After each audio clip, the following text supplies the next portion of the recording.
Telephone conversation. Mike Reynolds, 52-year-old father. Sally Reynolds Patterson, 29-year-old married daughter. Hello, Sally. Hello, Dad. How are you? Okay, Sal, what can I do for you? Okay, it's nice to get straight to the point. Jim and I hope you'll come to Emily's birthday this weekend. Your granddaughter turns 4 on Sunday. I know how old she'll be, Sal. Well, considering that you haven't seen her for 2 years, I wasn't sure. It wasn't my decision, Sal. You know you can come any time. You know why I don't do this. Seriously, do we need to discuss this again? You're acting like a 4-year-old. Mom started an affair with a younger man, Dad. This happens. When will you get over this? I'm not mad at you for this, and I don't blame you, Sal. Dad, are you really going to sacrifice your relationship with Emily for the sake of your stupid pride? No, not for the sake of pride, but for the sake of honesty. As we've already discussed, your mother had been cheating for over a year before I found out. You knew about it for 6 months, and you denied it. When you finally confessed, you said it was my fault she ended up in his bed. Your exact words were, "Dad, Mom needs someone who will treat her in a special way, someone who will bring romance back into her life, a man who will satisfy her needs." No need for rude expressions, Father. So honesty is also not needed. What do you mean? Sal, do we really need to discuss this again? Enjoy your daughter's birthday on Sunday, but stop trying to make me justify your mother or you. No, I want to know. What do you mean when you say honesty isn't important? Sal, before you were born and became the final authority in matters of morality, I loved your mother. I worked harder than anyone in my department, but I was always home by 6 and never worked on weekends. I bought her flowers that she loved, provided a home that she decorated to her liking, paid her bills on time, and gave her surprise mystery weekends 3 times a year because I wanted to remind her how special she was to me. Even after you arrived, I never stopped caring for my wife. When I became CEO, my schedule didn't change, and I always put your mother and our marriage first. I never forgot her birthdays or anniversaries. I became successful and took pride in creating what I thought was a good life for us. And then I found out that she had taken a lover and made an unsuspecting cuckold out of me. When I talked to her, she acted like it was my fault. She made it clear that she needed more than I could give. She wanted to feel young again, and Billy made her feel that way. Not a drop of shame, no apologies, no regrets for the fact that she broke my heart, only the words. Stop worrying, and when my affair ends, everything will be the same with us. It's not your fault. As you remember, I never brought you into this, never shared the details. I was depressed, but I didn't want you to carry this burden. It was you, at 26, who told me I was being immature and selfish. You said that you knew about it for 6 months and didn't see it as a problem. If Mom needs it, I have to accept it. You never admitted that you lied to me. You never apologized for keeping me in the dark for months. You didn't see anything wrong with helping your mom deceive me. Your love has never been impartial. I ended up marrying a selfish cheater who preferred to sleep with her young lover rather than be my wife. And by the way, the word sleep is not rude, that's for sure. She admitted that it was sex that made her return to him. She didn't have serious feelings for him, but she loved how he turned her world upside down in bed. According to her, I should have understood her needs. My job, in her mind, was to continue to pay the bills, allow her to maintain a high standard of living, protect her reputation in the community, and enjoy the leftovers. I know that you have not learned to accept lies from me, and she didn't learn dishonesty from me. I did not raise you to be indifferent to the feelings of those closest to you, and I certainly didn't teach you to tolerate cruelty. Your mother broke her vows and expected complete impunity from me. She must have taken a pill that makes you stupid if she thought I'd agree to this. So I cried and grieved over the loss of our love, and then I divorced her. I gave you a chance to accept my decision, just as you accepted hers. You refused. I didn't ask you to pick sides, just to be sympathetic to my feelings and respect me as a father. But you said she was right and I was wrong.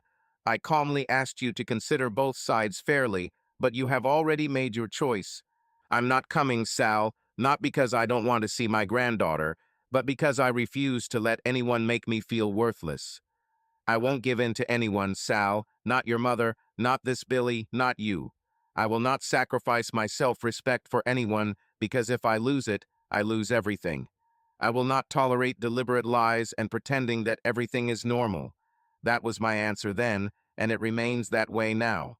Dad, I want my daughter to have all her grandparents, not 3, but 4. Why can't you do this for me? You're still ignoring the facts and thinking only about yourself, Sal, and that's the problem. I just told you how much I was hurt, and all you can say is that I need to give more because that's what you want. You sound exactly like your mother. I just think it would be nice for you to be part of the family again. I never left my family, Sal. My family left me. Sally, I can hear in your voice that you're not telling me something. Do you want to tell me what's really going on? Mom wants to see you. I think she wants to improve the relationship. Why now, Sal? What's happened? Mom is sick. She feels bad and needs her husband. What does she have? Is this something serious? Does it matter, Dad? If it doesn't matter, why not just tell me? Because I don't think you will understand. Try me. Okay, Dad, Mom has a sexually transmitted disease, and although it's not life-threatening, it's serious. It will take her several months to recover. She won't be able to work for a while, and she needs you to be there to help her get through it. She and I hope that you will forgive her for what you think she did wrong and accept her back into your life. I thought she wasn't sleeping with Billy Boy anymore. How did she get an STD? Dad. Okay, fine, I'll be a good girl for a minute. If she is no longer with William, then what happened? She dated William until 2 months ago. When she felt bad, she went to the doctor. The tests showed a positive result for STDs. William was clean, so he knew it wasn't from him. I think his shine faded and Mom started seeing someone else. Someone who wasn't honest with her and didn't warn her about the risks. William found out and kicked his mother out the door. She's all alone, Dad. Mom was deceived, right? As they say, a spoon is good for dinner. Dad, please. So Billy Boy didn't have the moral compass to not sleep with a married woman, but when she cheated on him, he was outraged. Why didn't he forgive her? Did you call him too? It seems he doesn't like being deceived, just like me. What a twist of fate, isn't it? Are you coming, Dad? Can you put aside your grievances at least this time? Jim knows you're calling me and what you're offering me. Yes. What does he think about it? Why do you need to know this? Satisfy my curiosity. He said that under no circumstances would you listen to me and not come on Sunday. He thought I was stupid for trying. Anything else? I don't remember anything else. Well, my dear daughter, get ready. Your husband hasn't been entirely honest with you. Jim and I talk sometimes. We even drink beer together once a month. He worries that the apple doesn't fall far from the tree and is afraid that you will follow in your mother's footsteps. It looks like you've started getting close to some guy named Josh, the father of a child at Emily's daycare. You know, that tall blonde guy you're on the end-of-year picnic committee with. A couple of mommies, who will remain anonymous, contacted Jim and informed him of your behavior. One of them claims that she has irrefutable evidence that you share more than just time with him at committee meetings. I don't know why he asked for my advice in this matter. I have a terrible track record when it comes to keeping a faithful wife. However, I advised him to talk to you as soon as we finish this conversation. I know he's sitting in the kitchen waiting for you to hang up. I know that Emily was left with his parents overnight so you could find out. I know this because we agreed on what I would say when you called and how he should respond. So, no, Sal, I will not come on Sunday and create a safety net for my unfaithful and deceitful ex-wife. But I will give you advice, because even though you probably don't believe it, I love you. I want you to have a good life with an amazing man, and Jim is just that kind of man. No Billy Boy will make you, your mom, or any other woman truly happy. Only sincere love can do this, although even then there are no guarantees. I encourage you to quickly look in the mirror and apologize to your husband. Pray that he finds the strength to forgive you and stay with you. If not, then perhaps next year you will be the guest at your daughter's birthday party. Good night, Sally. Good luck. Click. Sally Reynolds Patterson put down her cell phone. Turning around, she saw Jim sitting at the kitchen table with a very stern expression on his face. Sally, we need to talk. Josh Taylor was an asshole. From childhood, he realized that he belonged to the haves and not to the have-nots, and was a first-class, exemplary scoundrel. In elementary school, he realized that teachers were afraid of his parents, so he always got his way. In high school, his father's money and influence protected him from the serious consequences of his bad behavior.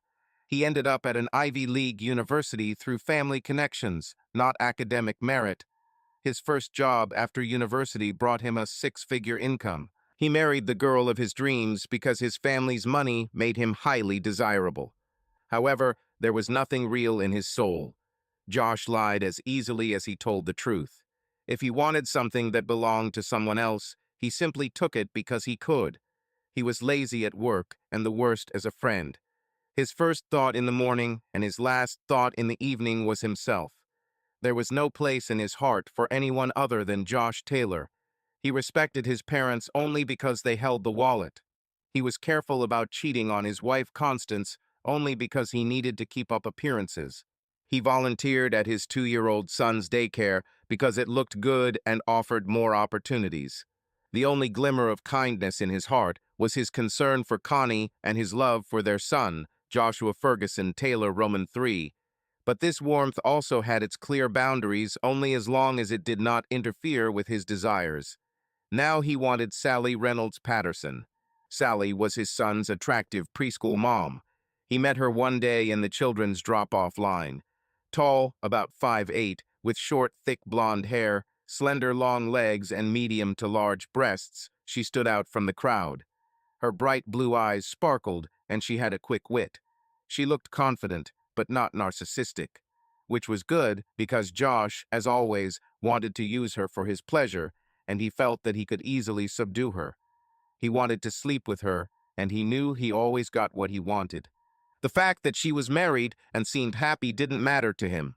He met Jim one day when he arrived with Sally to pick up their daughter, Emily. He posed no serious threat to Josh. Jim was friendly and moderately successful at his job, which Josh knew was associated with one of the top security firms in the area. But Josh had already won several married women along the way to his goals, so he believed that this victory would be no different from the others. He will seduce Sally, spend a few months with her, and then leave. Or so he thought. Over the course of the school year, he methodically penetrated her life. He picked Fergie up at least twice a week, playing the role of a devoted father, and talked to her each time. They eventually met for morning coffee after he dropped his son off at preschool. They talked about life experiences, family, and a variety of other light, harmless topics. Before he left, he touched her hand, holding his hand a little longer than he should have. She didn't pull away. He then kissed her on the cheek goodbye. These chance encounters became a weekly habit. At the end of winter, Sally told Josh that she was leading a committee to organize an end-of-school-year picnic. She asked him to join her team. At first, he refused, saying that the work was too busy for him, but this was just a ruse. He wanted her, like all his women, to take the initiative so that she would be the one who would take the first step. Later, after sex, he could always say that it was she who pounced on him and not vice versa. Not that he ever found himself in a difficult situation due to extramarital affairs. He just liked making women end up begging him. At the end of the conversation, he relented and agreed to join her team. Meetings were held once a week, and he never missed them. He always sat directly opposite her so he could look her in the eyes. He became the vice chairman of the event and played the role of a humble rich guy who wanted to be seen as an ordinary person. He often reminded those around him that he was no one special. He just wanted to help the children and the school. It was pure nonsense, but from the look in her eyes, he knew it worked. Towards the end of the fourth committee meeting, he and Sally lingered in the parking lot next to her car. He confided in her that Connie had lost interest in him sexually. She admitted that she didn't understand how anyone could not appreciate him, gently placing her hand on his arm as a sign of support. By the end of the fifth meeting, their conversation in the parking lot ended with a more than friendly kiss, for which Josh immediately apologized. He claimed to be embarrassed for being so bold, but knew he was moving in the right direction when she replied that it was as much her fault as it was his. She insisted that he not feel guilty about struggling with the problems of an uncaring marriage. After the sixth meeting, they were already kissing passionately in the parking lot. Everyone else left. Walking her to the car, Josh hid them behind his 90,000th Hummer EV. They were out of sight when he leaned in to kiss her, but then stopped, again apologizing for his feelings for the married woman, while telling her how much she understood him and how he felt a real connection with her. It was all part of his plan. He wanted her to pull him to her. Everything went according to schedule. She did it. She kissed him deeply and passionately. When their kiss ended, she admitted that she felt terrible for him and wanted to assure him that he would be a great find for any woman with an ounce of intelligence. He smiled and thought, mission accomplished. Now he went on the offensive, pulling her towards him in an overtly sexual embrace. His hands slid freely over her body. Sally didn't stop him. On the contrary, she moaned into his lips while he explored her breasts and firm buttocks.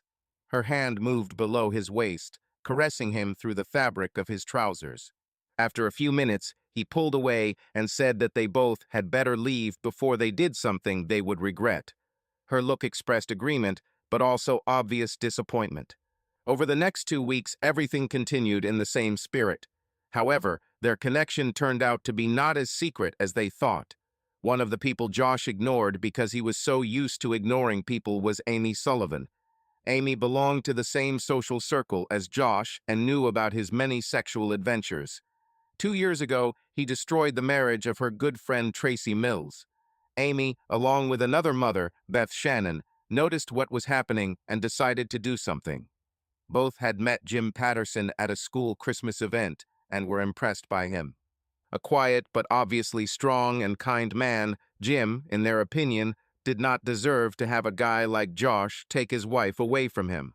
Although they treated Sally well, they felt obligated to warn Jim. They came up with a plan: leave after the meeting as usual, but park in a nearby bank parking lot across from the daycare center. Without being noticed, they got close enough to capture the intimate moment on an iPhone.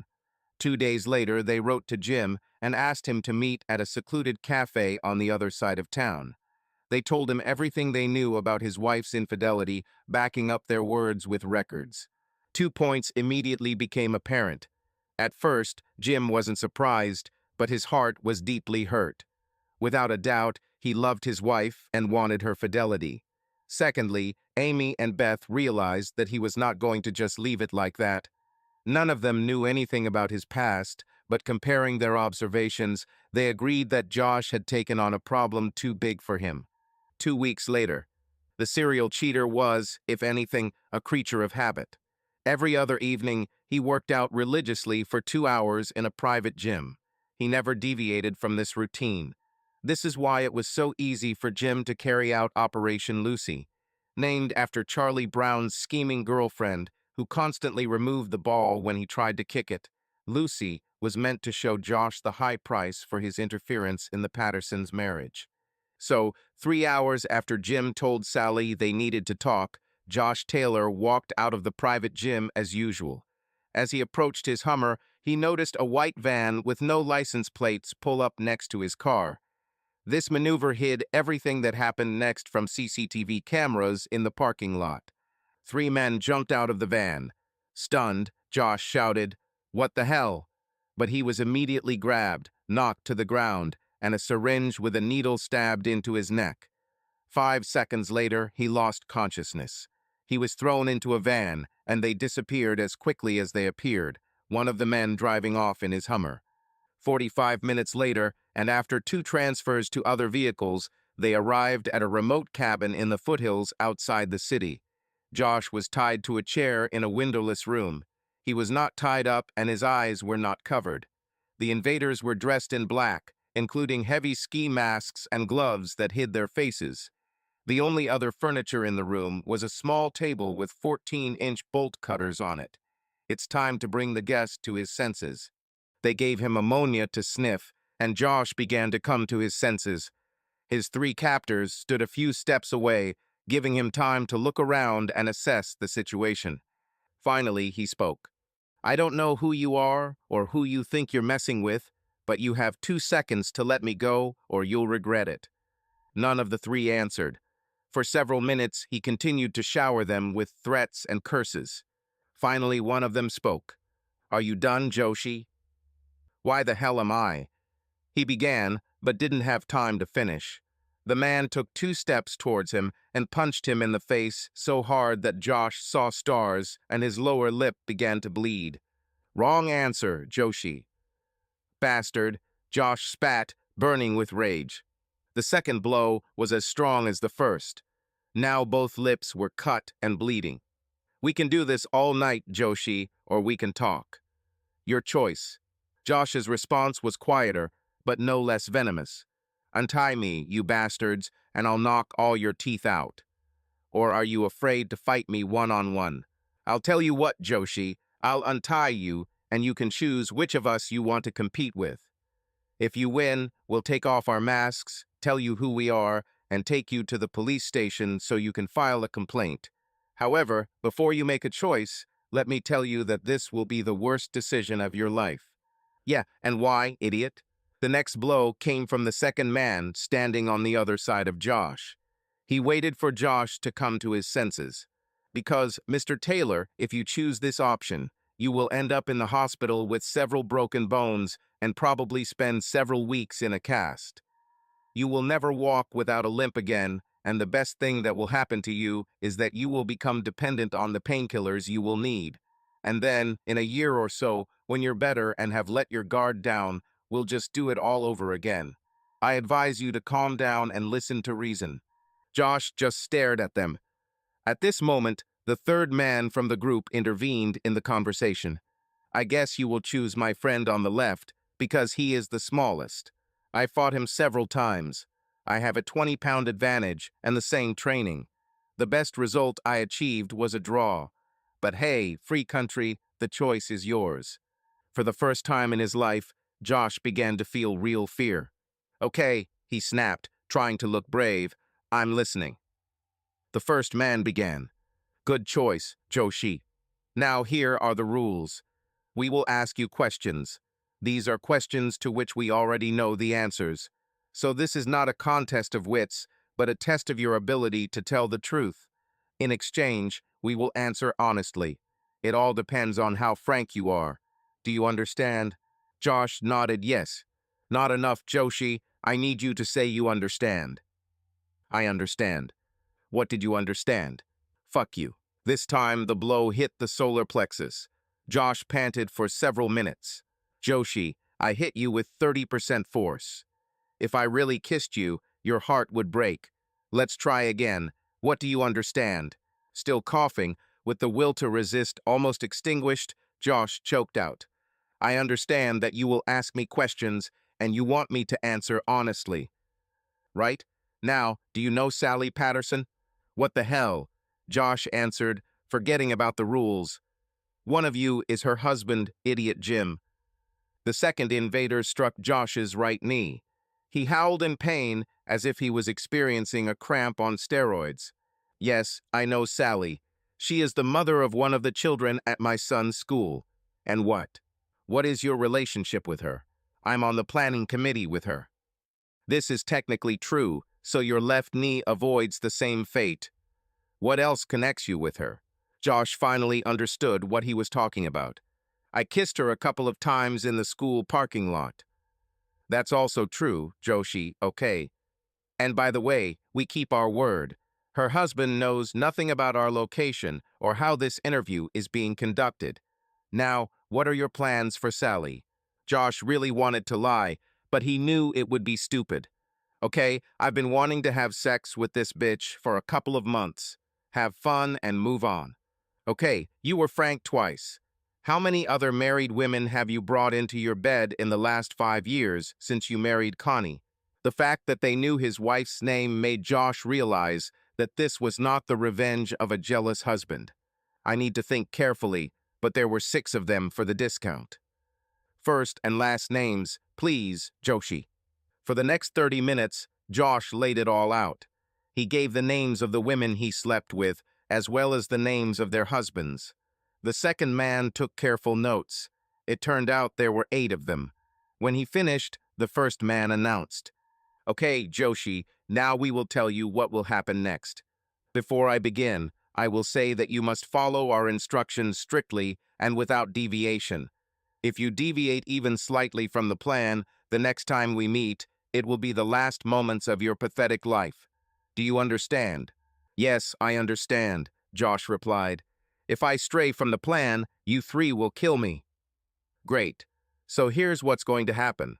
First, you have to pay the price for trying to sleep with Sally and for getting involved with the other 8 women. This price is your choice of phalanx or bone." "What?" Josh noticed the bolt cutters and fainted. He had to be revived with ammonia. "Pull yourself together, Joshi. Don't lose consciousness. Remember, you're a tough guy who has sex with any woman he wants without thinking about who it might hurt.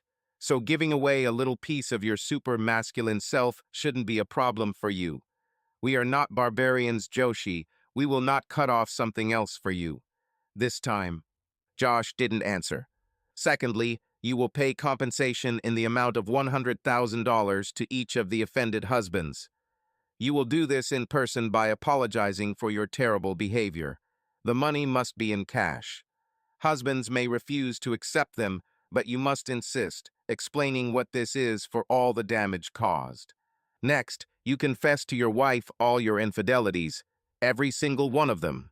You will give her the opportunity to get a divorce, but you will beg her to stay with you and go to intensive therapy to strengthen the marriage. If she decides to divorce, you won't fight for primary custody of your son. You will have reasonable visitation rights to ensure you remain active in his life. If your father tries to interfere and use his money or influence, you will stop him. If not, we'll visit you both next time. So, you will find a new school for Fergie, and you will never speak to Sally Patterson, her husband, or any of her family again. In exchange, your finger or toe will heal. We won't bother you anymore, and you can move on with your life. And before you ask, yes, our arm is very long, and we will make sure that you follow these instructions to the last detail. Now, before you tell us whether you agree or not, you can ask questions.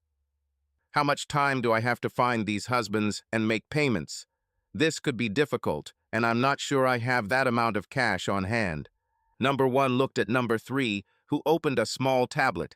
Today, Joshi has 3 different bank accounts, each with at least $600,000 in it.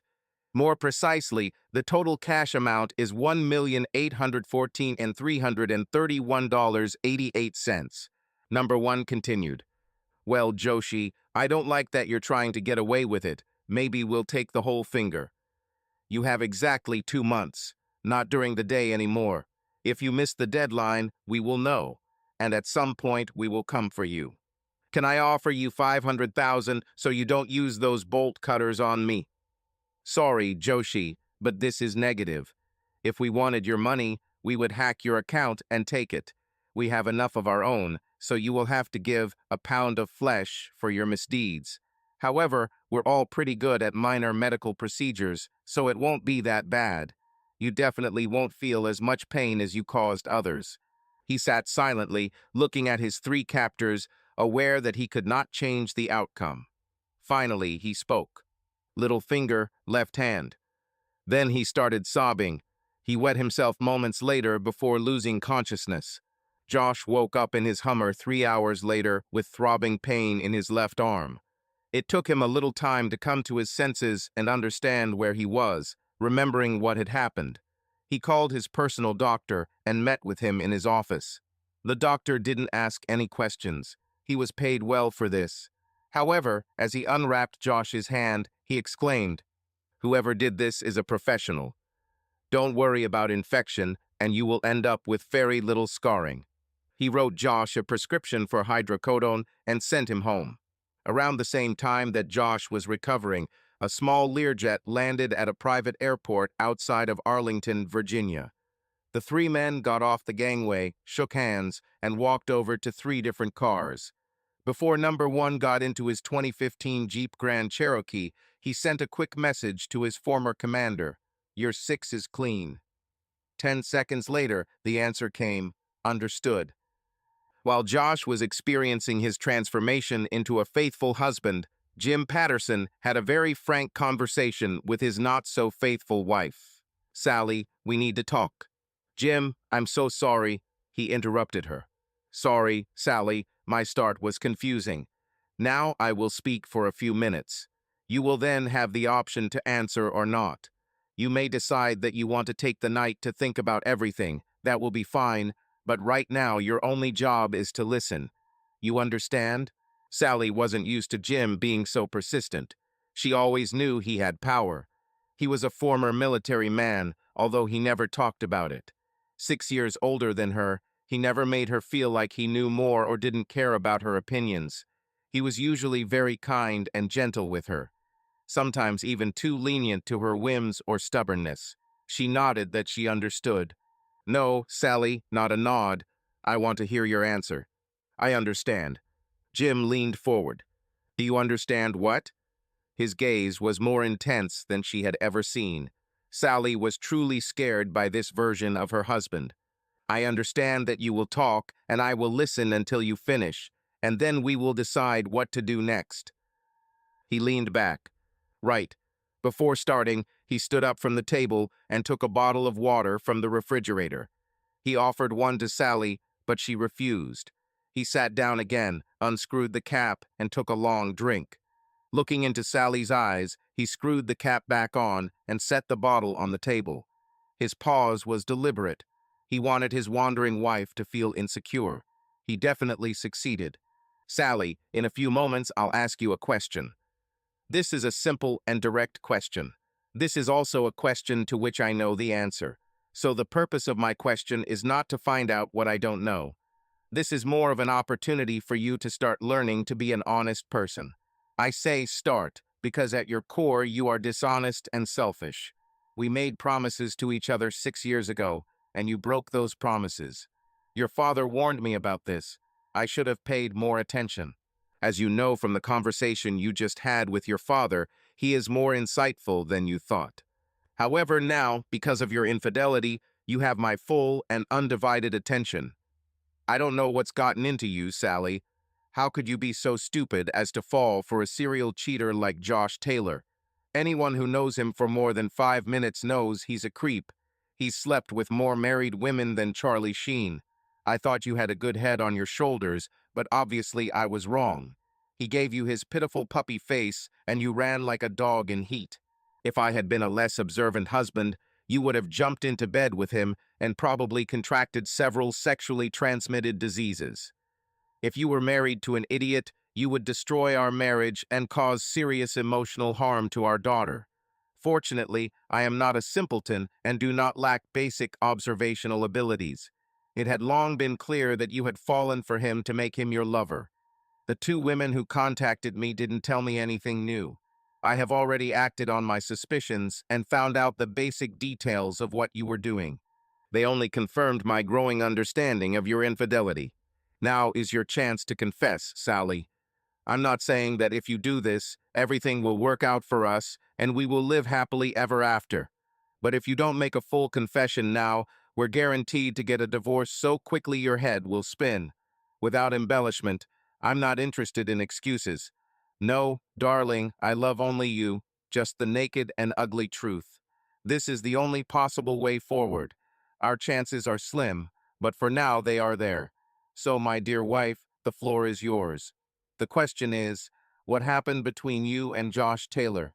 Sally was stunned and confused. Who is this man she married? How could he have known about Josh? She was so careful and smart, or so she thought. Sally believed that she truly loved her husband. Josh was just a little harmless fun on the side. Suddenly, it became clear to her. This is the same thing that her mother thought when she cheated on her father. Sally never told her mother about Josh, but Mommy Dearest's influence was becoming clear. Sally leaned forward in her chair, rubbing her temples with her hands. She didn't try to decide what to tell Jim and what to hide. She was overcome with horror. She could forget some little thing, miss a small fact, and her marriage would be destroyed. Looking at Jim, she had no doubt that he knew everything.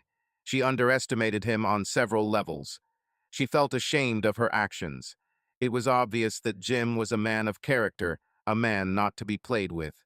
It began to dawn on her that Josh, on the contrary, was nothing more than a superficial ladies' man. But what does this do to herself? In an instant, she realized that she had been a complete fool. Jim, you have every right to be furious with me. Although he and I haven't had sex yet, you're right. I would eventually sleep with him. I have no excuses. I was a complete idiot. You're a good person. No, that's not enough. You are the best person I know. My father is close to this, but you have an inner strength that I always knew but never thought about. Dad doesn't have a heart like yours, but I think one of the reasons I fell in love with you is because you reminded me of him. And now I may have ruined it all. I'm so scared, Jim. Not telling you I'm not afraid of that. I want to tell you everything. I want to become an honest person. I want to be an honest and loving wife just for you for the rest of my life. I hate who I have become. I'm afraid that I'll forget something, miss some detail, and you'll take it as a lie. I think I need some time tonight to think things over.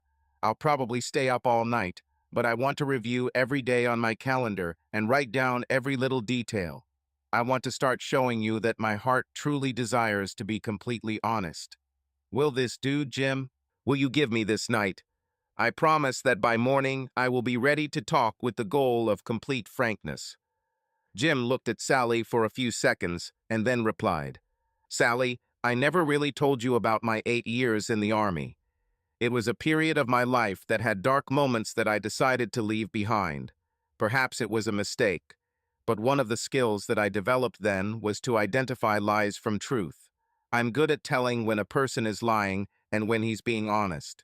Right now, you are being honest, so of course I will fulfill your request. I'll work in the office downstairs for a couple of hours and then spend the night in the guest room. Spend as much time as you need. We'll talk in the morning. Sally wanted Jim to hug her even for a second, but he didn't. She wanted to cling to him, but she knew that would be the wrong move. Based on his words, she had a small glimmer of hope that she could hug him for the rest of her life. She looked up as he started to leave the kitchen. Jim. He turned to her.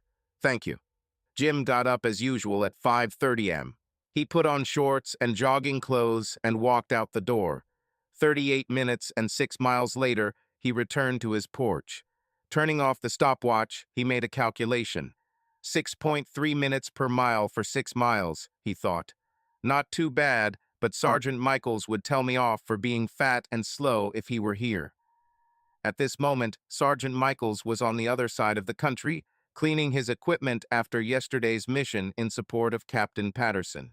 When Jim entered the house, he saw Sally in the kitchen wearing black tight Lululemon leggings, barefoot, and a loose t-shirt with no bra.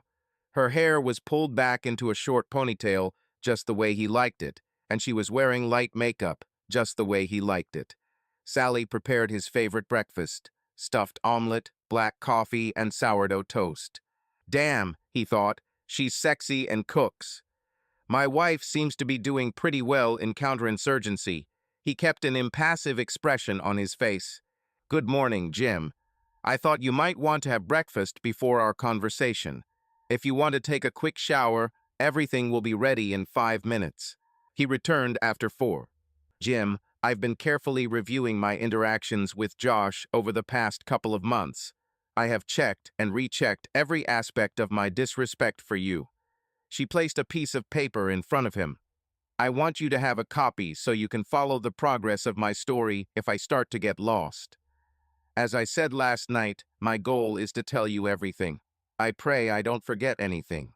Before I start, I have to say, I will understand if you decide that I'm not worth it.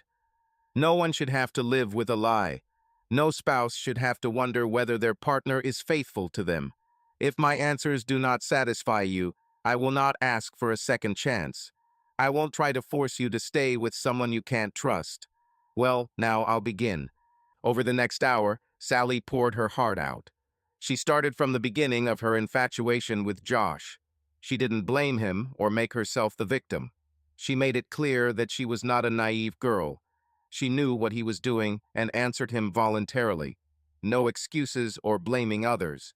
She laid it out like it was. Sally shed tears several times, especially when talking about her infidelity. She was ashamed of herself, but her husband had given her this chance, and she wasn't going to sugarcoat anything. Even if their marriage was doomed, she decided to do everything to be completely honest with him. He deserved it. Jim looked at his wife carefully the whole time. He never looked at the paper. In truth, he knew that she might have accidentally forgotten or missed a detail or two. Jim looked at her face to understand what was in her heart, and he saw a man who was telling the truth. It was an unpleasant truth, a humiliating truth, but no attempt was made to smooth it over. Nothing was kept silent. Some moments cut him deeply. Listening to her admit that she had readily given in to this man's seduction was emotionally painful.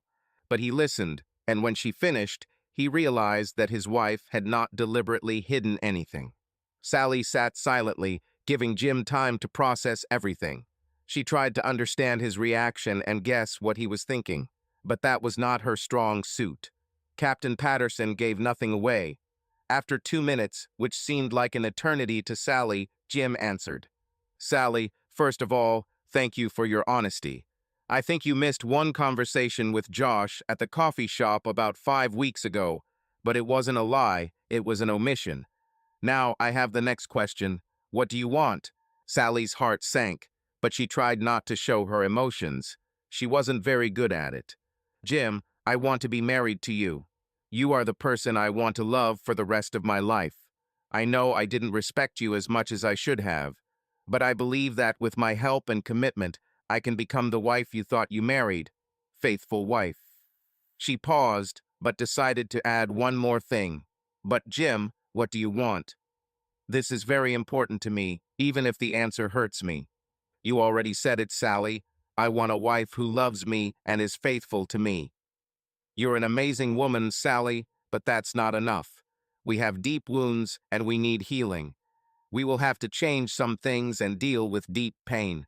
In return, I promise to be a loving and faithful husband. For a while, I really wanted to hurt you, Sally. I wanted you to feel the pain I felt when my wife yearned for another man. But I see your sincere desire, and what I want more is to take a better path, a real path, a path with you. Sally had kept herself under control until this moment, but now the tears began to flow. She knocked the chair over, jumping and throwing herself into her husband's arms. She sat on his lap, hugged him tightly, and kissed him. He grabbed her with strong arms and responded to her caresses and kisses. Jim had decided in advance that he would not show affection to his wife that day. It was too early, too hasty, they had a long way to go. Jim rarely failed in anything he set his mind to. His plan fell apart in an instant. An hour later, in their marital bed, they rose to catch their breath. After the shower, at Jim's request, they returned to the kitchen table. Sally, let's talk for a couple of minutes about the next steps. Sally listened attentively as Jim outlined the main points. We will need advice. We decided to be together, but I don't think we can do it alone. Together, we will choose a family consultant and start as soon as possible, hopefully this week. It only happened once, and it can't happen again. If this happens again, we will separate completely. We need to bring your father back into our lives. Emily needs her grandfather. I would like you to go and see him this afternoon and talk to him. I think you should listen more, but you also need to open your heart to him. We can't kick your mother out of our lives or Emily's life, but we need to clarify her attitude towards cheating.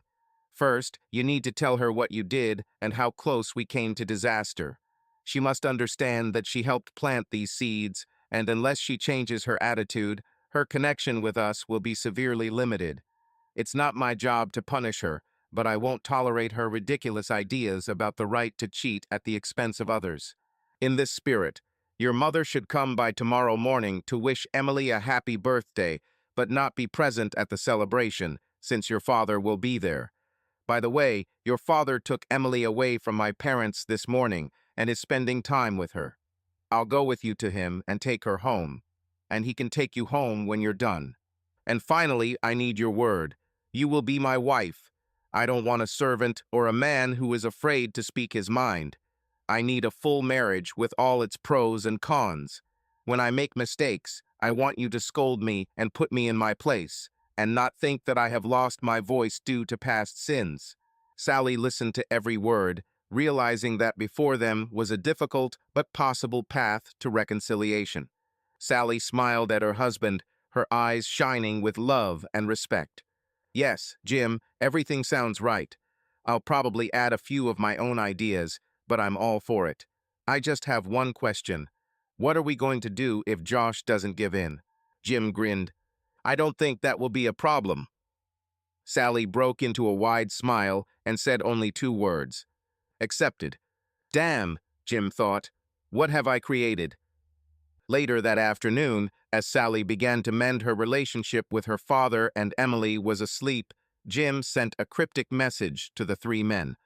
Fob secured, Lucy successful, fire suppressed, continue scouting but stay put for now. Tango Mike. End of line. Not forgiving is like drinking rat poison and waiting for the rat to die. Anne Lamott. It's been 4 months since Sally Reynolds Patterson faced hard truths from her father and then her husband Jim. She tried to force her father to come to his granddaughter's 4th birthday, despite the presence of his ex-wife Martha Taylor, who was cheating on him. The father refused and implied that he knew about her flirtation and physical relationship with a man named Josh from her daughter's preschool class. When Sally hung up, Jim demanded an explanation from her. He directly gave her a choice. Either she confessed or she would bear the consequences of her actions. To her credit, Sally made the right choice when she realized how close she came to destroying her life and the lives of those she claimed to love. Marital therapy played an important role. Sally also began seeing a personal psychologist to understand her problems. She and Jim were on the road to healing from the pain they had suffered. She never understood why, but the man who was actively seducing her suddenly stopped all communication. He took his son out of kindergarten and transferred him to another place. It seems his wife left him, taking most of his property in the divorce. Only Josh's family's money saved him from complete collapse. Martha Taylor remained stunningly beautiful at 51. Her shoulder-length reddish-brown hair and deep blue eyes attracted the attention of almost any man. However, no one stopped there. A graceful 35C27-35 figure and legs that don't end completed the picture. The appearance was accompanied by a sharp mind. Martha taught English literature at the local university and was popular among students and colleagues. Her reputation suffered greatly when it was discovered that she had been unfaithful to her husband. Mike Reynolds was an attractive, respected, and successful businessman.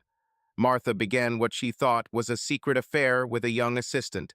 She believed that she deserved it, and her husband would not know anything. She was wrong on both counts. Mike gave her the opportunity to confess and atone for her actions. He promised that their marriage would have a chance to survive despite his deep wound. But she chose attack as the best defense, calling him old-fashioned and not understanding of her true needs. She was genuinely shocked when she received divorce papers 3 days later. She was even more surprised when several of her female colleagues asked her for Mike's contact so he could get on the market. One of them, a young assistant in the history department named Erin Burgess, was a stunning 31-year-old woman. What a girl of easy virtue, thought Martha, not noticing the irony in her words. 2 years after the divorce, Mike still refused to be near her, and young William abandoned her. He became an assistant professor and appeared to have similar views on loyalty to Mike. Martha began an affair with restaurant owner Miles Keller, a famous womanizer. Along with this, she received several sexually transmitted diseases, which Miles kept silent about. Martha became infected, mistakenly believing that William would be understanding. Miles immediately blocked her number. At the moment of crisis, her daughter Sally suddenly turned away from her. Before this, Sally had been supported by her mother in her lifestyle choices. But suddenly Sally changed her position, saying that Martha had almost destroyed her own marriage with her example. Jim and Sally did not exclude Martha from their lives, allowing her to see their granddaughter once a week. However, they curtailed communication, making it clear that if Martha instilled her views in Emily, she would no longer see them. So, one autumn day, Martha was left alone in a small one-room apartment with nothing to do and no friends. For the first time in a long time, she thought about her life. The doctor told her that she had gotten rid of the infection, but the very thought of sexual intimacy with anyone disgusted her. However, the longer she thought, the more she realized that her disgust was not connected with sex as such, but with her actions, the way she gave herself away to men who were not her husband. For the first time, Martha began to realize that being faithful to a loved one could be the most erotic experience in life. She remembered that the emotional connection she felt when Mike passionately made love to her was just as important as his physical touch. And damn, how he knew how to touch, she thought sadly. There were moments when Mike made love to her tenderly and then held her tightly, whispering words of love as she fell asleep in his arms. But sometimes it was as if he could read her mood when she came home irritated or defiant. He knew she needed something different. At times like these, he would simply pick her up and carry her to their marital bed, onto the living room ottoman, or bend her over the kitchen table to give her everything she craved. It dawned on her. She subconsciously told him what she wanted, and he understood it and responded. She began to realize how deep their connection was until she herself destroyed it. He wasn't perfect, Martha continued to muse. But he cared about me. Yes, we would fight sometimes. He could be a little distant, but who is perfect? He was a man, my man, until I ruined everything by letting myself be seduced by young William. Her own actions disgusted her. The young lover, whom Mike scornfully called Little Billy, turned out to be weak, unable to replace her husband. But she also realized that she deserved his scorn as well as Mike's scorn. She herself cheated on William with Miles just for the sake of the excitement, and now she was left alone. Introspection is an amazing thing. It can be a source of torment, but it can also be the first step towards change. When you are left alone with the truth about yourself, you simply have no room for excuses. You can find clarity and realize how to move forward. That day, Martha Taylor took the first step toward rethinking her life. The next day, she invited her daughter for coffee. Her request to come alone, without Emily, surprised Sally. Like any grandmother, Martha adored her granddaughter, so asking Jim to leave her at home to talk to her daughter was something unheard of. Ironically, Jim, who got along well with Sally's father, called Mike. Together, they took Emily to her favorite park while Martha and Sally were dating. Mother and daughter were sitting on the terrace of their favorite cafe, accountant, sipping their drinks.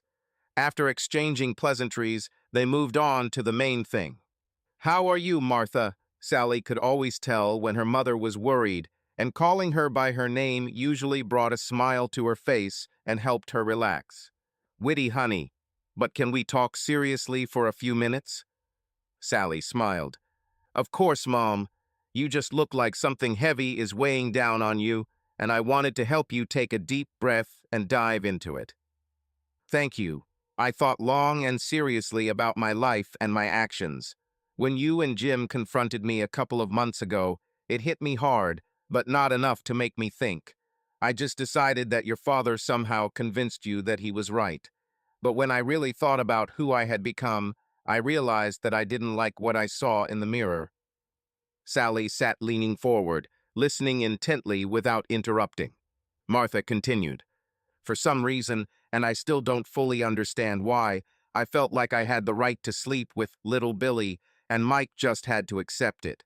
I convinced myself that if he really loved me, he would allow me to have fun without serious reproaches. Deep down, I knew he wasn't that kind of person, but that only made me angry and even more stubborn. I should have talked to him about my temptations and feelings. I should have given him a chance to walk through this with me, but I didn't. I just pushed him away and went my way.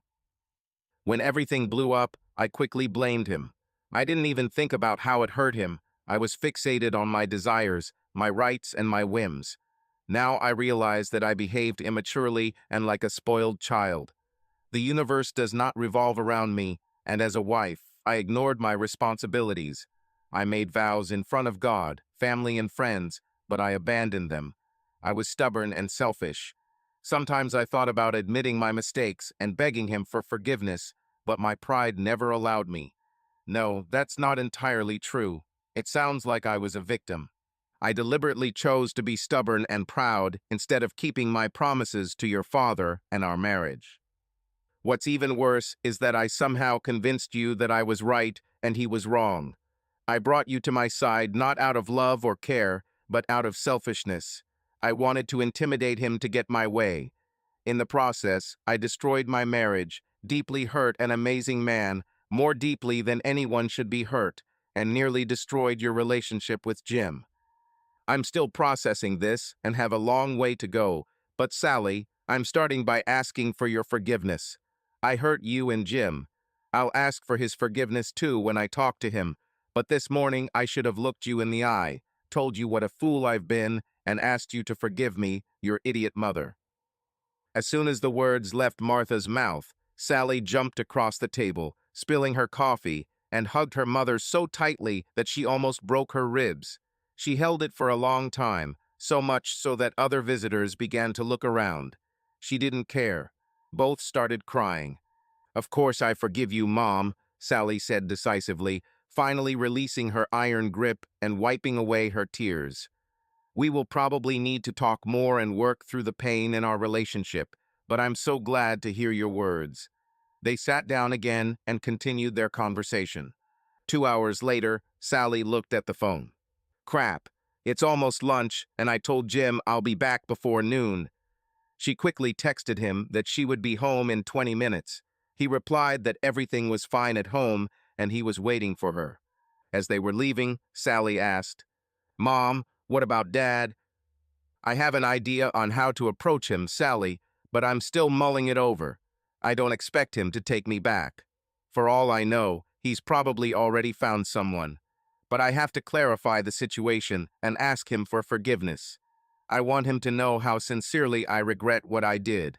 Whether he forgives me or not, I must give him this chance. Hell, I owe him a lot more, but this will be a good start." Sally hugged her mom one more time before leaving. "No, Mom, a lot of people have tried, but Dad isn't dating anyone, and I seriously doubt he'll start anytime soon. Jim and I recently encouraged him to go on a few dates. God, so many local women have tried to please him, but so far nothing from him." Martha winced at the thought that her ex was being talked into dating, but of course it was natural. She understood that it was her choices that led to this, so she had no right to be offended that Sally and Jim wanted what was best for Mike. Silently, she was relieved to learn that he had not yet found someone else. Later that evening, sitting on the porch of her tiny apartment and sipping wine, Martha began to formulate a plan. If someone could see the expression on her face, they would notice a whole range of emotions. At times her brow furrowed as she struggled with the difficulties of her plan. At other times, there was a mischievous glint in her eyes. Later, thinking about Mike, she pulled out her favorite accessory and had two pleasant moments of pleasure, both times mentally exclaiming, "Damn, Mike, you're so hot." Finally, she fell asleep smiling, thinking, maybe, just maybe. The next morning, Sunday, Mike sat in the kitchen, reading the Wall Street Journal and sipping coffee. He went to early mass, then worked out at the gym for a couple of hours, and finally took a shower. Now he was trying to understand what was happening in the market when the doorbell rang. Mike was stunned, to say the least. Standing in front of him in a light blue sundress, just above the knee, was his ex-wife Martha. The last time he saw her was almost a year ago at a charity event, and then there was hatred in her eyes. Today, she wore her hair in a ponytail and wore some makeup that brought out the best features of her beautiful face. This is the face. There was no anger or hostility. What is this? What is she thinking or feeling? After a second or two, he decided, hope, perhaps cautious optimism. Mike was an excellent poker player, so although his mind was racing, he remained outwardly calm. "Martha, was all he said in greeting. Hi, Mike. I know I should have called and asked if I could come over, but I was afraid you'd say no, so I decided to take the chance. Will you let me come in and talk to you for a few minutes? Mike may have been a good poker player, but now he was confused. What could this be about? She doesn't look angry. He looked down, and she was wearing cute sandals and her toenails were painted light red. She still had a nice tan from the summer months. Damn, those legs. Sorry, Martha, Mike muttered, lost for words. She realized he needed a little help. Listen, Mike, if we can just talk for a few minutes, I promise I'll leave. I've learned something about myself, and I want to share it with you, if you don't mind. I promise I won't take up much of your time, and then I'll leave. Mike stepped back from the door, opening it for her to enter. Of course, Martha. I was just drinking coffee. Would you like a cup? That would be wonderful, thank you. Still black. Yes, hot and strong. The way she said hot and tight made him wince internally. It wasn't overly seductive, but there was something about it. What the hell is going on here? He thought, pouring coffee. They sat down at the table, and Martha glanced at the newspaper. Mike was an old school guy. Everyone read the news on their phones or tablets, but he preferred to hold the newspaper in his hands and turn the pages, as always. It was just one more thing she found so damn attractive about him. Damn, he looks good. Pull yourself together, girl, and focus on what's important, she reminded herself. Thanks, Mike. I'll get straight to the point. I came to ask you for forgiveness. What I did to you and our marriage was disgusting. My behavior was selfish and destructive. No husband should have to go through what I put you through. I'm not going to make excuses or play the victim. Little Billy deceived me, but I am a grown woman and fully responsible for my decisions and choices. Martha always insisted that everyone call her lover William. Mike refused, always calling him Little Billy. She often got angry at Mike for this, but the fact that she was now using that name definitely caught his attention. I drove a wedge between us and, as it seems to me, pierced your loving heart. You were right to not tolerate my monstrous behavior and filed for divorce. I can't believe you're still alone. I'm not asking you to come back to me, but I came to look you in the eyes and tell you that I was wrong and you were right. I ask you to think about what it might take for you to forgive me. I want to make amends as much as possible. I understand that I have no right to ask this, but I would like us to be able to be close to our family while maintaining friendly relations. It won't be possible until I tell you how badly I behaved and ask you to consider the possibility of at least a little reconciliation. Now she was crying, but continued to talk. You don't have to answer anything now. Take as much time as you need to think. I will be patient and wait no matter how long it takes. Perhaps this will never happen. Like I said, I only deserve hostility from you. But I see myself in a more honest light now, and I had to come to share this with you, hoping that maybe we can maintain a friendly relationship. Mike sat silently looking into Martha's eyes. He realized that something had changed. Something clicked in her heart and head. She was more like the woman he had fallen in love with 28 years ago. There was genuine sorrow in her eyes. It seemed that she had not come because little Billy had abandoned her. This happened a few months ago. She no longer suffered from sexually transmitted diseases, which means she did not try to find support from him. Whatever her motives, it seemed to Mike that she truly regretted her actions. Martha took his silence at the end of the conversation and stood up to leave. Thanks for the coffee and time, Mike. Before she left, Mike replied, That's a lot for me, Martha. You know, you broke my heart with your lies, cheating, and the way you pointedly threw it in my face. It took me a couple of months to even begin to function. I'm in a much better place now, but you almost killed me. I'm not saying I won't forgive you, but I need time to think about it. I might want to talk to you again, maybe I won't. Maybe I can forgive you, maybe not. But I promise to treat your actions and words today fairly. Martha left both relieved and excited. She was grateful that she was able to say all this, and grateful that Mike had listened to her. But what now? This could have gone a lot of different ways, most of which would have been bad, and she was well aware of that. but she had a tiny spark of hope. Can Mike find it in his heart to forgive so they can at least maintain a friendly relationship for the sake of their family? It might have been too much of an expectation, but it was all she had left. Mike walked her to the door and smiled politely goodbye. For her part, Martha sat in her blue 2018 Honda Accord, buried her head in the steering wheel and cried. She didn't know that Mike was watching her from his window. Mike was a smart and very successful man, but like most men, women remained a mystery to him. His ex-wife was no exception. Damn it, he thought, scratching his head. He chuckled, remembering a line from one of his favorite movies, Jeremiah Johnson. A young hunter, Johnson, learned mountain life from his mentor, Chris Bear Claw Lapp. When Johnson asked him if he missed women, Lapp replied, "Don't get me wrong, I love women, I really do. But I swear, a woman's breast is the hardest rock that God has created on this earth, and I cannot find a single trace on it." I guess there are some things that never change, Mike thought, returning to his reading. Wall Street Journal. The next day, Friday, Mike called Martha. He hated texting, preferring to hear the other person's voice. There were always nuances in the voice that you couldn't catch when reading the text on the screen. She answered the second ring. "Hi, Mike," she said, trying to sound calm. "Hi, Martha. So you still saved my number?" Mike was sincerely surprised. Yes, I saved it. I don't even know why, but it never occurred to me to delete it. Nice to hear from you." "Thank you. It's nice to hear your voice, too." "Martha, I want to thank you again for your words on Sunday. I still don't know how to feel about them, but honestly, that was the last thing I expected to hear from you. Perhaps I should have talked to you longer then, but I was stunned." "It's okay, Mike. This probably came as a surprise to you. I spoke sincerely, and then I did not expect an immediate response." "Thank you, Martha. Look, I want to get straight to the point. I'm not ready to forgive you yet because we never discussed what happened from that perspective.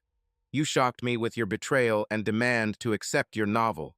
I could never accept this and made it clear.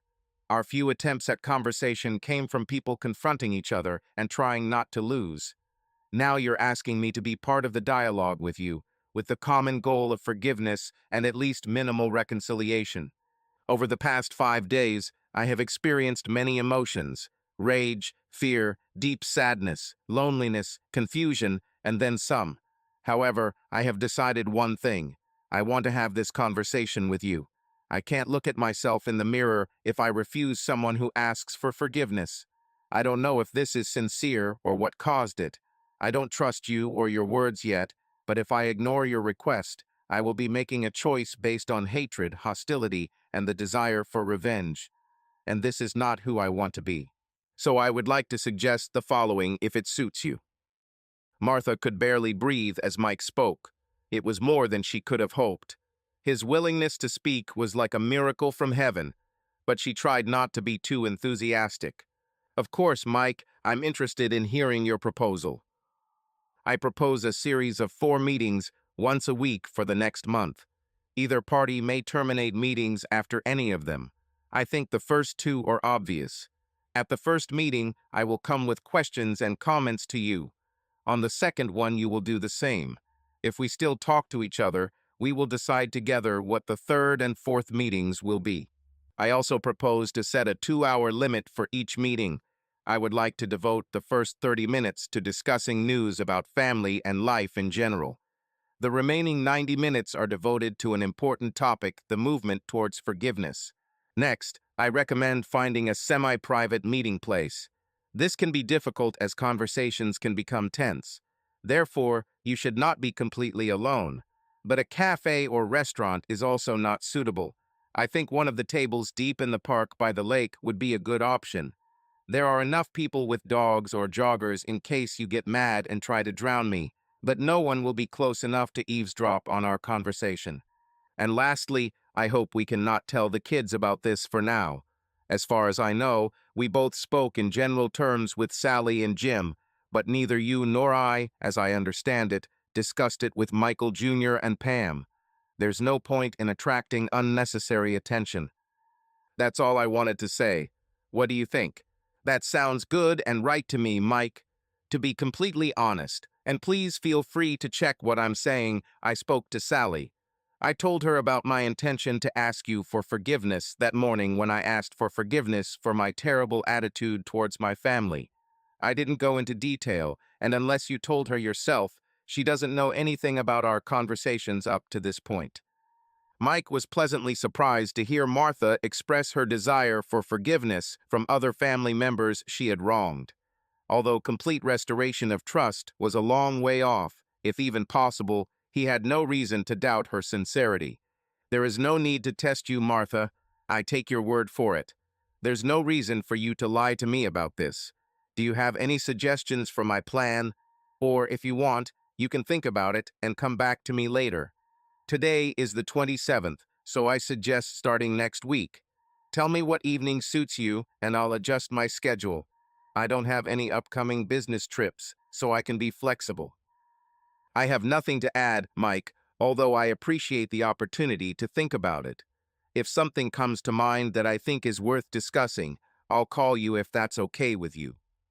Okay, Martha, I'm looking forward to our conversations, I guess. Mike finished somewhat cautiously. Martha laughed at their obvious mutual discomfort, which was entirely justified. Yes, me too. Bye, Mike. Martha called Mike late the next afternoon. She had no changes to the plan, just a couple of clarifications. She suggested meeting at 5 p.m. the next 2 Wednesdays. The sun set earlier and earlier as autumn progressed, so by 6:30 p.m. it would be almost dark. She also offered to bring a light dinner and a bottle of wine for the first 2 meetings. Mike agreed to her offer of food, but insisted that he bring the wine. This seemed like an encouraging sign to Martha. In addition, Mike was a certified level 2 sommelier. He spent 2 years in France during college and had a great knowledge of wine. This might end in disaster, she thought as she ended her conversation with Mike. But at least I'll be in a good mood when everything blows up. Their first conversation began in one of the more secluded corners of the local park. They chose a table slightly hidden from prying eyes by several large oak trees. About 9 months before MD was born, they had a picnic in this very place. Then they also enjoyed each other's company, which perhaps explained the timing of MD's birth. Neither of them mentioned it, but they both remembered. Martha bought pork sandwiches, her signature potato salad, sliced red tomatoes, and frozen strawberries in the summer. She also took some whipped cream for the berries, recalling their emotional walk 28 years ago.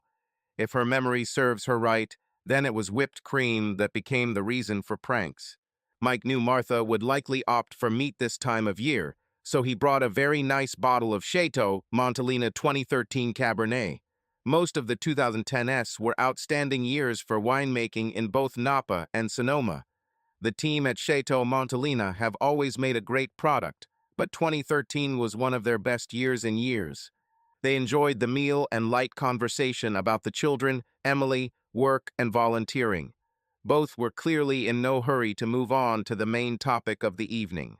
However, when Mike looked at his watch and saw that it was already 5:29 p.m., he changed his tune. Well, we should get down to business, Martha. Glad we could talk casually, but we need to discuss the elephant in the room, if our goal is to find a path forward not defined by pain and hatred.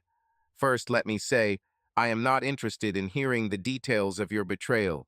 I don't need to know where and when it was, whether he was better than me or bigger. I am confident in who I am and how I treated you. Recounting the juicy details of your infidelity will only hurt, not help. Mike continued, Martha, I have been a good husband to you. I worked hard to achieve success, but I never sacrificed our relationship to achieve it. I was home in the evenings and on weekends. I was involved in our children's lives from day one, but I always prioritize our relationship over my role as a father. I wasn't perfect, far from perfect. I know I could be stubborn and unreasonable at times. Sometimes I'm ashamed to admit I lashed out at you. But damn, I never gave you any reason, as far as I know, to betray me and ruin our marriage. So I don't care about sex. This is just the tip of the iceberg. What I really want to know, Martha, is what motivated you to turn on me and our marriage in such a destructive way. If I did anything to provoke this, you need to tell me now. Don't soften or try to be nice. If I was hurtful, inconsiderate, or in any way pushed you into little Billy's arms, tell me now. Mike breathed heavily as his pain and anger began to surface. Up until this point, their conversation had been polite, even friendly. Now Martha saw Mike's pain in all its glory. This made her flinch and lower her gaze to the ground. Mike, I knew you would ask me something like this. I don't mean to insult you by minimizing your pain as if it wasn't that big of a deal. And I won't say it wasn't about you, it was just something I needed to get over. I will say this, I am sure that I am 95% to blame for what I did. Your part in this was small. Yes, you came home in the evenings and on weekends, and most of the time your heart and mind were with me and the children. Yes, you kept bringing me surprises and taking me on fun weekend trips. But at some point it began to seem like a routine. I'm not saying that you stopped loving me, not at all. I know that you have always adored me. But at some point it seemed more like a habit than sincere love. You played a little more golf on our weekends. You rarely changed the types of flowers you brought. I once calculated that 3 months passed before you asked my opinion on any important issue. I have no excuse for what I did. I should have come to you and talked to you about this. I had to share my thoughts and worries. It would be so easy to tell you about my pain and how I felt. I'm sure you would respond, and we would find a way forward, strengthening our love. This is what hurts me so much. The obvious and best option was right in front of me, but I ignored it. I can't say that it didn't occur to me to approach you. It was coming. But at that very moment, little Billy was already there. He paid serious attention to me. He paid compliments, was interested in my thoughts, and noticed the smallest details. If I styled my hair differently or got a new pair of shoes, he noticed. If I felt bad, he noticed it and asked about my feelings. In a word, he courted me, as a man who is truly interested in a woman does. I liked his attention. I can't say it took me by surprise, but at first I was just pleased that a man 10 years younger than me was trying to build a relationship with me. He was so courteous, so much so that I was trapped before I realized what was happening. I was no longer a child and should have seen right through his sweet talk, but perhaps I just decided to ignore it because it was fun and exciting. I won't go into the physical side of our relationship. I'm glad you're not interested. But I have to say that the first time he kissed me, I was dumbfounded. I didn't expect this. I kissed back, but only for a second. He apologized, and we both said it wouldn't happen again. 3 days later, in my office, he kissed me again, this time more passionately, and again I didn't stop him. As before, we promised ourselves that this should not happen. We didn't touch each other for 2 weeks. And then on Wednesday night, after you took MJ and Sally out of town to be with your dad, he came into my office. That day, I stayed late to finish checking my papers. We talked for a couple of minutes, and then he walked around the table, lifted me from my chair, and kissed me deeply. At that moment, I realized that I would sleep with him. It happened that night. Not in our house, not in our bed, but in his apartment. When I left his place and returned home, I cried all the way, and then cried all night. I felt so guilty. I knew I had to tell you, but I was scared to death of your reaction. I knew that you would never betray me. I knew about your impeccable honesty, and when I started playing out scenarios in my head, they all ended with you throwing me out the door. By the end of the next day, before you returned home, my shame had turned to anger. Why did you let me go like this? Why didn't he do the little things Billy did? Perhaps it was out of fear, but by the end of the day, I began to blame you. It was your fault. I deserved happiness, and if you didn't understand how to give it to me, then it's your fault. Now I know that it was deeply infantile and selfish, but that's exactly how I reasoned then. My rude behavior did not manifest itself immediately. I tried my best to hide the betrayal, trying to be kind and loving to you, but I couldn't. You may have felt something the first weekend, or it may have taken a few weeks, but I started treating you differently, and we both know what that led to. Martha spoke with tears in her eyes, but did not take her eyes off Mike. She wanted him not only to hear her words, but also to see her soul, to understand that she was no longer hiding anything.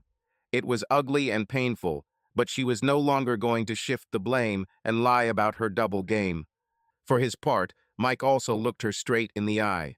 He also teared up as she spoke, but he wanted to let her know that he was ready to listen to her, even if it meant reliving the worst moments of his life.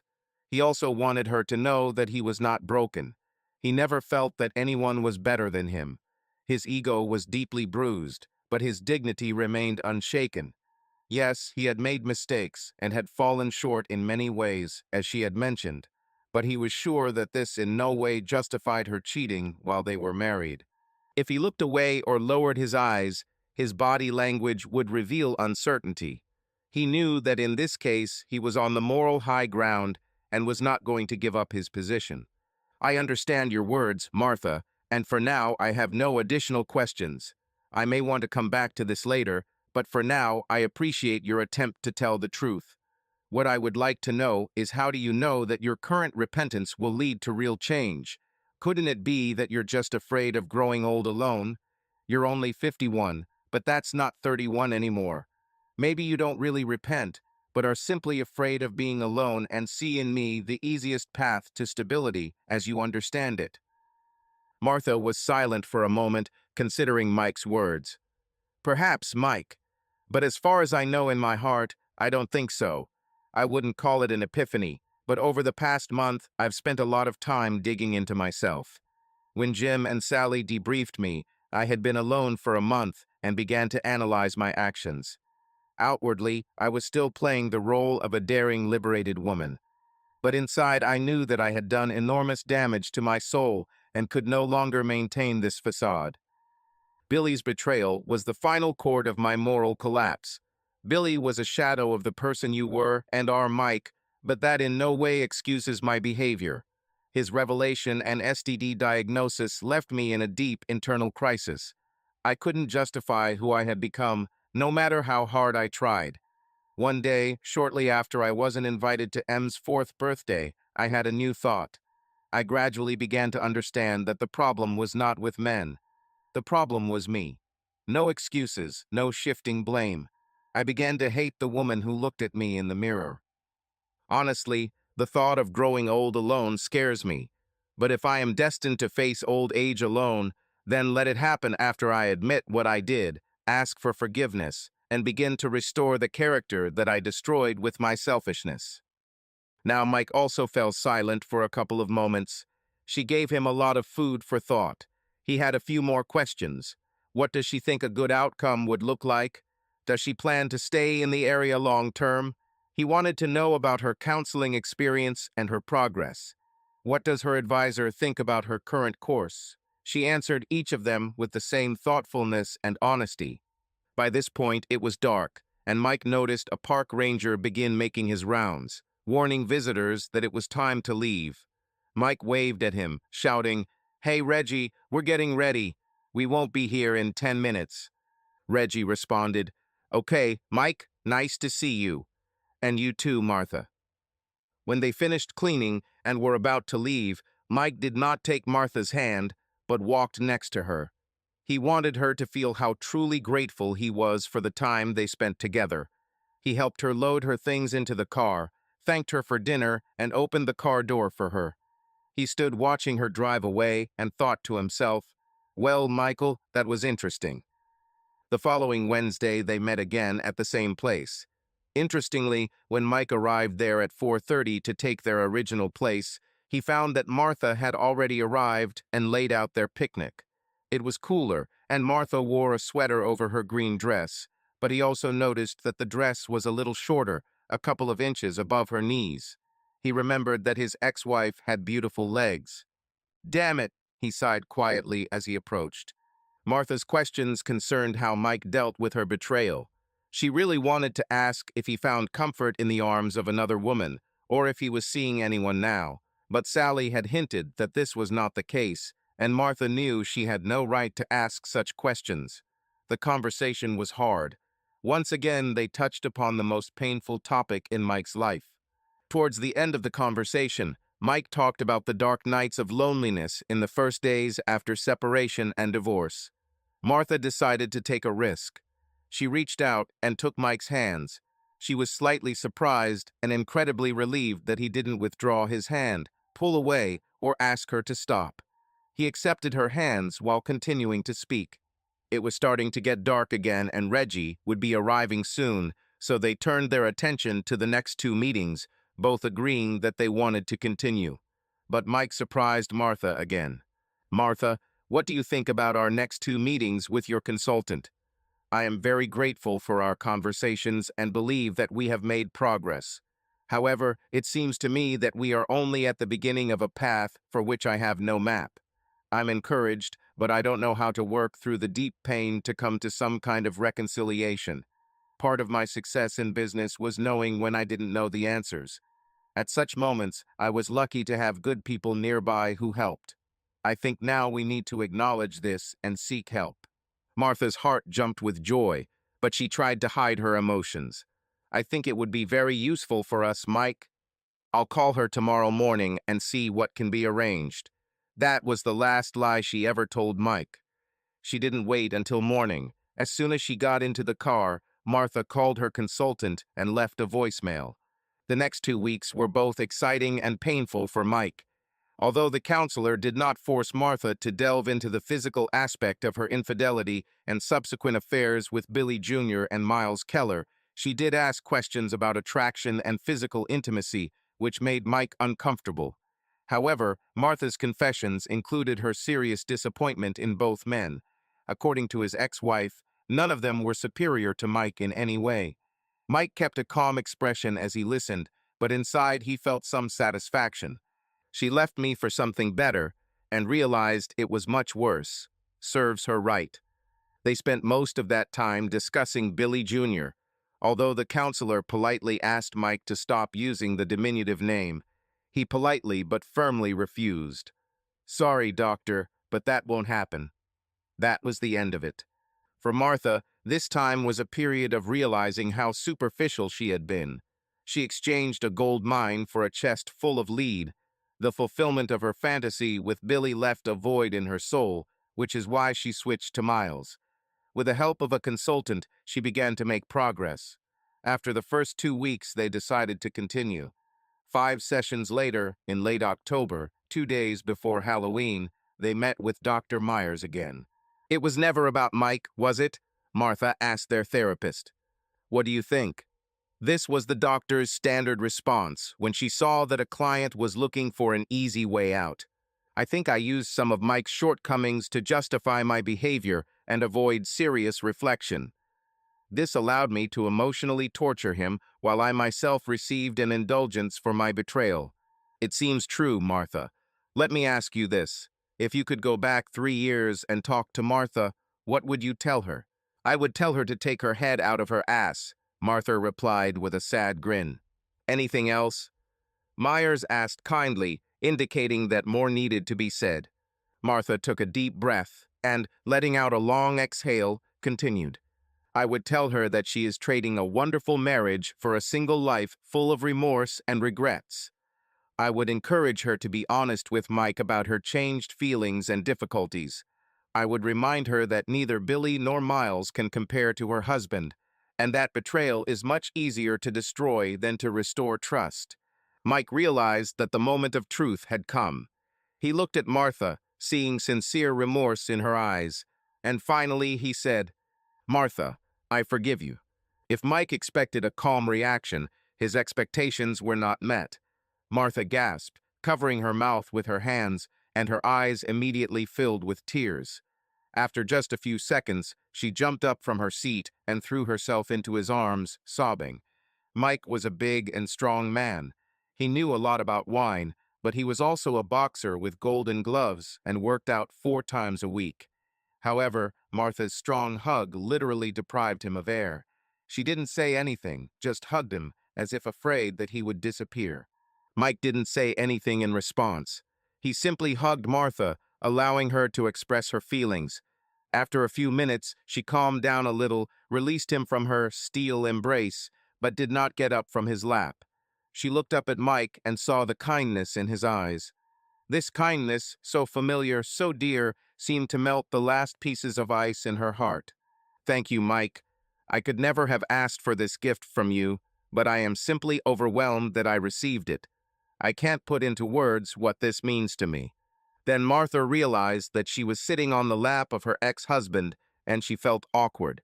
"Oh God, I'm sorry, that's probably completely inappropriate," she said, blushing. It might indeed look strange, but on the other hand, it was natural for them. How many times had she sat on his lap, lost in conversation and kisses? She stood up and Mike, albeit a little reluctantly, let her go. "Sorry, Dr. Myers, Mike, I was just so overwhelmed that I didn't think about where we were." Dr. Myers smiled. "You did as your heart told you, Martha. There is goodness in you deep down. You really know how to give and receive love. You just forgot about it at some stage in your life. Given the circumstances, it seems to me that this was the most honest thing you could have done. You sincerely thanked Mike from the bottom of your heart." Martha looked at Myers gratefully and then looked at Mike. He had nothing to add. He simply smiled back. This moment seemed somehow special, almost sacred. Perhaps this was the start of something new. Martha took a couple of napkins and wiped her eyes. Myers turned to Mike. "What do you say?" "I feel relieved, Doctor. Firstly, because I know that Martha is honest with me, and I can't tell you how important this is to me. Secondly, I think Martha can now begin to forgive herself. While I held on to my anger and resentment, I forced her to hold on to her self-deprecation. Now she can begin to recover emotionally. Finally, I am confident that our family can achieve some level of reconciliation and begin to heal." "Mike, please don't ever do consulting," Myers smiled. "I don't need competition." Mike asked a question that worried both him and Martha. "What should we do now, Doctor?" "What do you want to do, Mike?" As before, even after a serious breakthrough, she was not going to think for him. Mike looked at Martha and rolled his eyes. "She can be unbearable sometimes, can't she?" Martha couldn't help but laugh. "I think we should continue to visit you and talk, Doctor. We also need to find time to start rebuilding our friendship. Maybe spend a little time together every week, just to get used to each other again. I don't think we should tell the kids anything yet, it's too early, and we most likely have a lot of work ahead of us. I don't know where we will end up, but I hope that in a good place, at least as friends." Myers looked at Martha, hoping that Mike's words, at least, had not escaped her attention. Martha: "Yes, I think everything is correct, Doctor. When we started, I hoped that Mike could find a way to forgive me and that we could at least be kind and tolerant to each other at family gatherings. But I think we can do much more if we work together, both with you and with each other, as Mike suggested." If they were expecting a gold star or praise from Myers, they were to be disappointed. She simply smiled and said, "This seems like a good plan to me. Well, our time has come to an end. See you next week." Mike and Martha continued to see Dr. Myers and began spending time together at least once a week. Dinner, a movie, or just a walk and conversation, all this gave them comfort. They never met at Mike's house or Martha's apartment, only on neutral territory and always on the other side of town, so as not to run into Sally, Jim, and little Emily.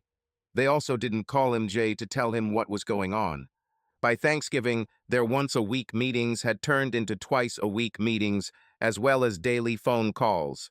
They may not have realized it, but they actually started courting each other again.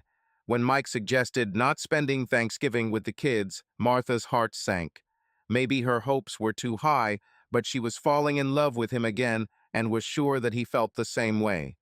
However, Mike quickly noticed her concern and calmed her down. "Why don't you visit them in the morning, and I'll come back at noon for a couple of hours. I can watch football with Jim and play with him, and then we can meet around 5 for dinner together. I'll cook it myself. How do you like the idea to come to me?" Martha's heart was beating so hard that it seemed ready to burst out of her chest. She, however, remained calm. "That would be great, Mike. Should I bring some wine?" He looked at her with narrowed eyes. "Are you kidding?" On Thanksgiving Day, they both spent time with Jim and Sally separately. Mike suspected Jim was suspicious, but he wasn't sure. Later, they met at Mike's and had a wonderful dinner together. Mike was great in the kitchen and everything was spotless. They sat at the dinner table and talked until 10 in the evening, until they decided to clear the table and put things in order. Around 11, Martha said, "That was great, Mike, but I have to go." Before she could turn to leave, Mike said, "Sit down, Martha." His voice was firm, and she couldn't tell from the expression on his face what he was thinking. But she knew the tone and sat down again at the kitchen table. Over the next 10 minutes, Mike explained what they had been through. He talked about their progress thanks to sessions with Dr. Myers and their time alone. When he finished, Martha agreed and said she was happy that they were finding common ground again on a new level. They couldn't go back in time, but they could move forward much healthier, and she was grateful for that. After that, she got up to leave again. "Sit down, Martha." She quickly sat back down, looking at him for some hint of his feelings. Now he looked at her with the gaze of a predator, ready to pounce on its prey, not with anger, but with desire. Martha began to catch his passion, but did not want to show how much she herself desired him. However, she got up to leave again. "Sorry, Mike, I really have to go. I don't want to assume anything."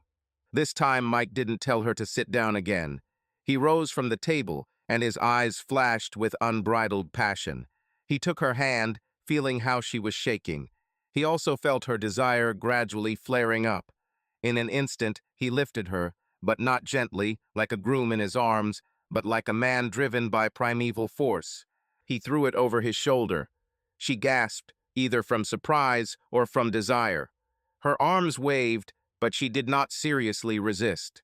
"Mike, no, please, you can't. We can't. Put me down now. This is wrong," she protested. He knew her real intentions. She wanted him to take her, to make her subject to his desire. She was a woman, and he was a man. He was going to have her, and she was ready to surrender to his power. Despite her feigned protests, she knew he wouldn't hurt her. She felt completely safe with him, but she also knew that he would get his way. Mike kicked the bedroom door open and threw her onto the bed. Looking down at her, his eyes burned with passion. He quickly pulled his shirt over his head and threw it on the floor. Her dress rode up, exposing her legs and making him even more attracted. She tried to crawl to the other side of the bed, continuing to feign resistance, but inside she was delighted with how much he wanted her. "No, Mike," she whispered barely audibly, almost choking.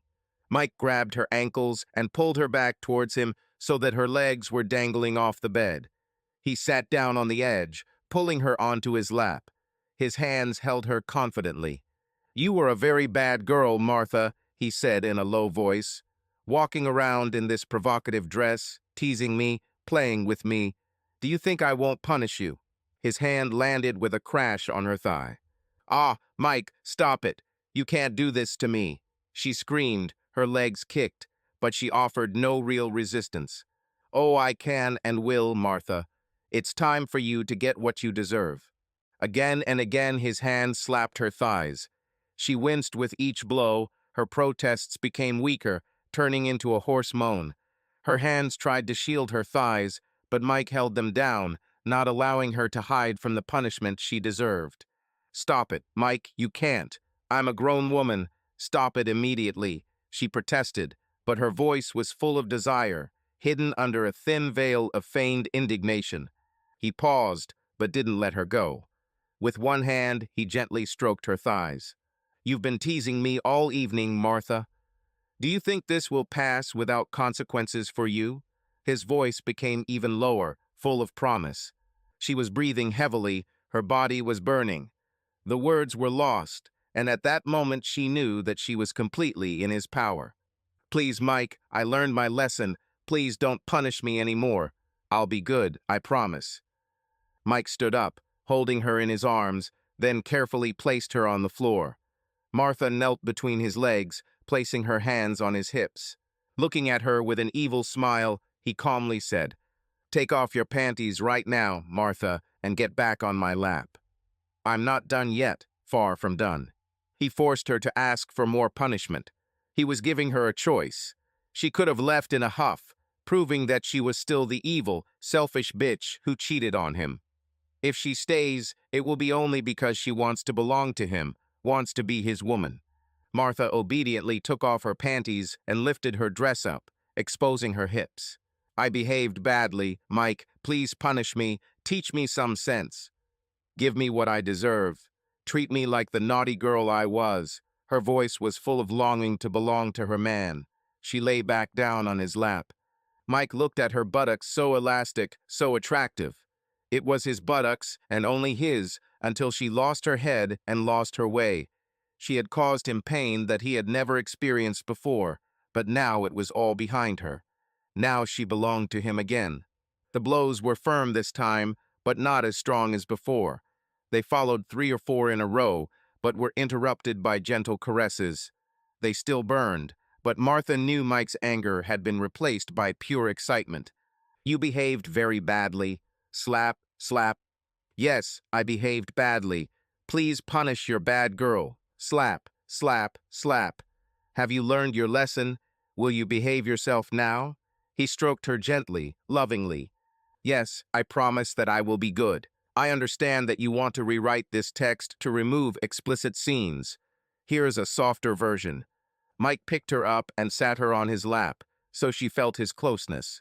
He hugged her, gently brushed her bangs out of her face, and, looking into her eyes, said, "Don't ever make me do this again, young lady." She smiled, and before their lips met, answered, "And if I'm a bad girl again, what will you do then?" Their kiss was like a game, assertive and passionate. Mike unclasped her bra with a confident movement, and she moaned in response, feeling the warmth of his touch. After a few moments filled with kisses, she slid off his lap and ended up on the floor in front of him. Her gaze ran over his body, and she couldn't help but remember how much she missed him.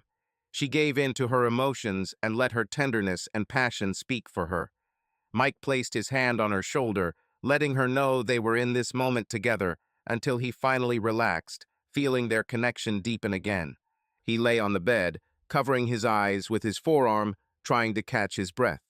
"Damn, that was incredible," he breathed, coming to his senses. She rested her head on his leg, giving him time to concentrate.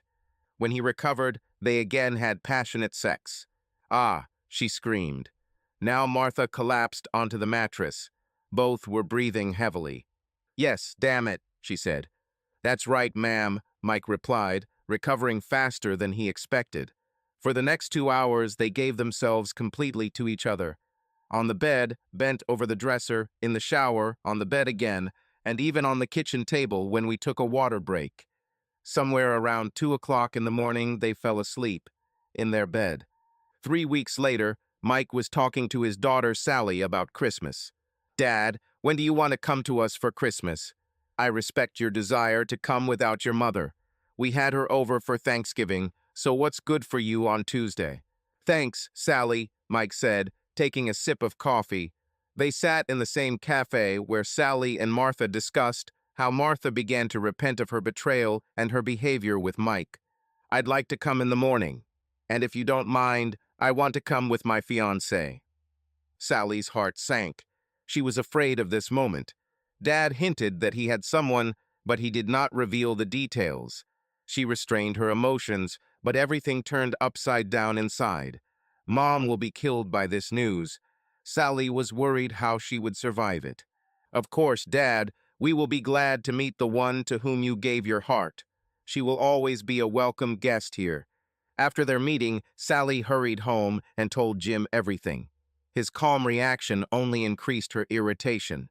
All this could have ended in disaster, and her beloved husband acted as if nothing bad had happened. Christmas morning on Tuesday was frosty and wonderful.